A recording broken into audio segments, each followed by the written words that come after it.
Un automobiliste roulant à 50 km/h doit freiner brusquement. Sa distance d'arrêt, définie comme l'espace nécessaire pour s'immobiliser, vaut 25 mètres. Et s'il roulait initialement à 70 km/h et qu'il freine avec exactement la même force de freinage, supposée constante, quelle serait alors sa distance d'arrêt? Alors on a ici un problème typique de dynamique, mais qu'on va traiter avec des notions d'énergie. C'est la façon la plus simple de résoudre ce genre de problème. Vous voyez bien que vous avez une certaine vitesse, vous imposez un freinage, donc vous allez exercer un travail négatif sur la voiture, ce qui va faire changer son énergie cinétique. Mais avant de résoudre le problème, on va faire un tout petit dessin pour bien se rendre compte de la situation.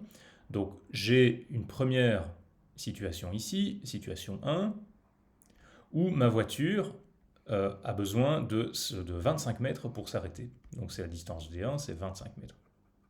Et puis dans la deuxième situation, j'ai exactement la même voiture, que je vais essayer de tracer à peu près de la même façon. Voilà. J'ai exactement la même voiture qui va parcourir une distance, ici D2, qui sera plus longue puisque ma vitesse initiale dans ce cas-ci, elle était de 70 km/h, alors que dans mon premier cas, la vitesse était de 50 km/h. On me dit aussi, et ça c'est très important, que la force que j'applique, la force de freinage que j'applique, dans les deux cas, est la même. Et c'est ce qui va nous permettre de comparer les deux situations. Ok, allons-y maintenant pour la résolution du problème. Donc je te disais au tout début qu'ici, on allait résoudre ce problème avec des notions d'énergie.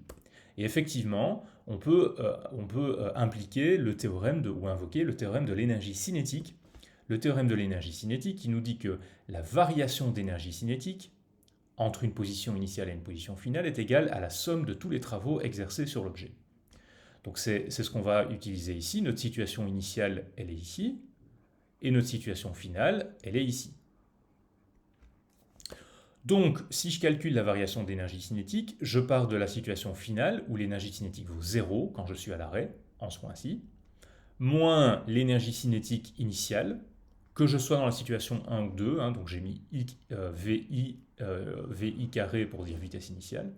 Tout ça, c'est égal au travail exercé par la force de freinage, F. Donc F fois D fois cosinus θ. Alors dans ce cas-ci, comme votre freinage est ou votre vitesse votre force de freinage est opposée à votre déplacement, votre cosinus θ vaut moins 1, puisque θ est égal à 180 degrés.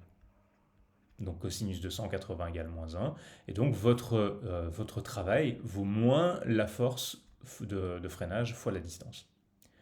Ok, qu'est-ce que ça nous donne tout ça? Si je compare le membre de gauche avec le membre de droite et que je fais une petite manipulation, j'obtiens très rapidement que la distance de freinage, elle est égale à la masse de la voiture fois VI carré divisé par 2F. Qu'est-ce que ça nous permet de dire tout ça? En fait, votre problème, si vous cherchez la vitesse de freinage des deux, c'est que M et F sont inconnus. Par contre, VI est connu, on sait que c'est 70 km/h. Mais ils sont identiques dans les deux situations.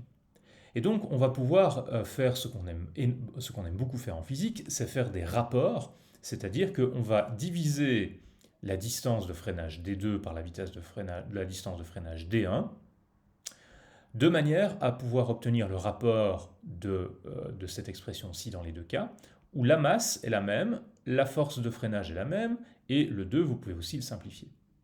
Donc il vous reste en fait le rapport des vitesses initiales au carré, ce qu'on peut réécrire de cette façon-là, 70 divisé par 50 au carré. Je ne convertis pas en mètres par seconde parce que je divise des vitesses par des vitesses. Donc quelle que soit l'unité, ça va toujours fonctionner.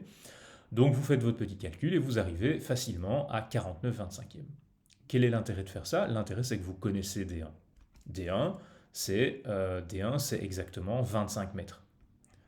Donc il vous suffit d'isoler D2 et le tour est joué, vous obtenez 49 mètres, ce qui est la réponse B.